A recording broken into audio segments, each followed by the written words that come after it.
If you had to take a step for every click you made since you woke up, how many steps would you take? We never imagine that. Our digital footprint. And we look at that and we absolutely understand it, but never really understand how many other people are watching our footprint. And, there's data for bad and there's data for good, right? And when data for good occurs in terms of using it to identify early breast cancer or other types of really chronic diseases, that's amazing.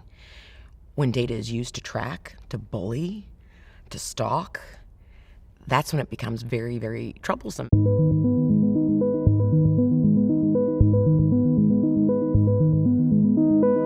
This is Horizons, stories about what's next in the world, powered by Compass Data Centers.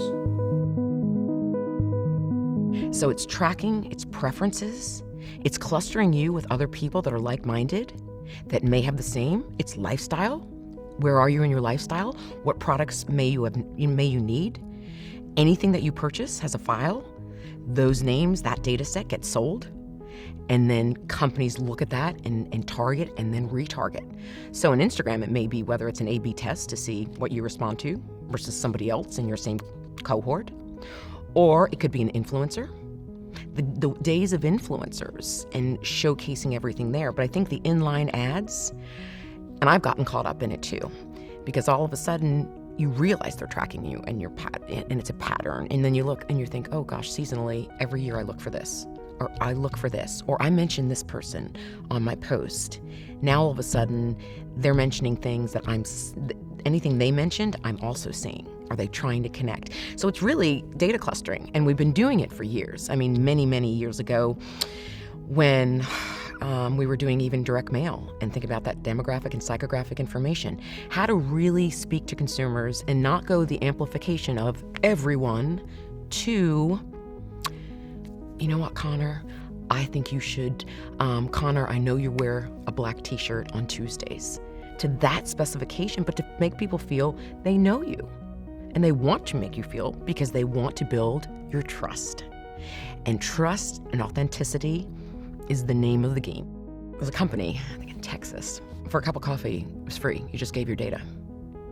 And so if you really look at it, we do that every single day. We give our data, we give our information every single day. What do we get in return? Access to platforms, to people. And thinking about back to the generational cohorts, how important is data and privacy? To Gen Alpha versus Gen Z versus baby boomers. What does that mean? What does that look like? Do baby boomers even understand how much is being tracked? And how their information is being clustered to monetize it for that platform to be a media company. These platforms are media companies selling people's information. These days, businesses really have to be in tune with their consumers, but they also need to be authentic and know that these engagements and experiences that people are trying to have are much more intimate now. And, it's no longer shareable. It's relatable now. Back in the day, you wanted to, or most of the companies or anyone posting, you wanted content that people were going to share. That potential for virality, right? For something to go viral, for you to get your 10 seconds of fame, 5 seconds, whatever it may be.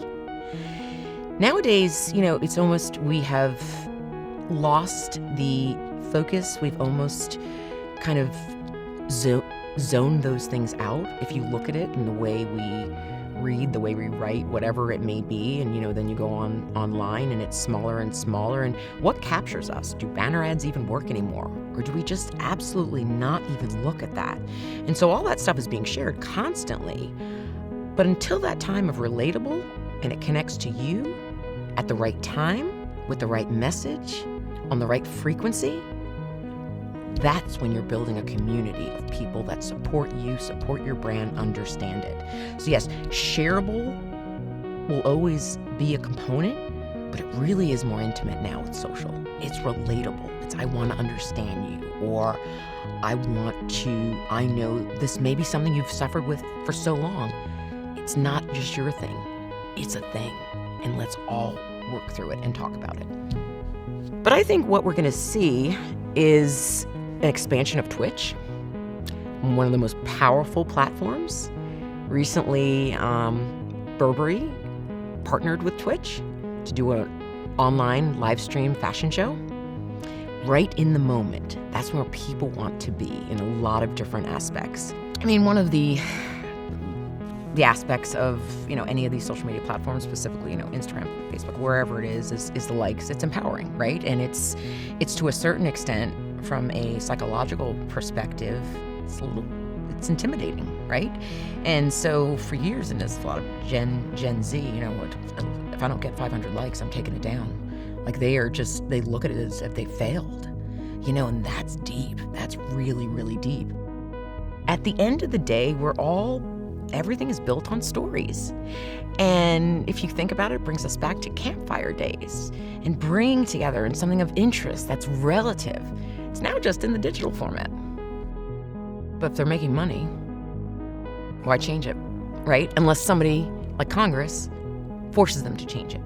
It's kind of like smoking, right? Like, they've got everyone, and then when they finally went up to Congress, it was, you need to do these anti-smoking campaigns because we're telling you to do them. So will Facebook eventually have to do an anti-social, anti-data, whatever it may be? Yes, we collect your data. We're sorry. Or now you have to tell us we're okay, and it's going to be, I honestly think it's going to be in levels of different depth.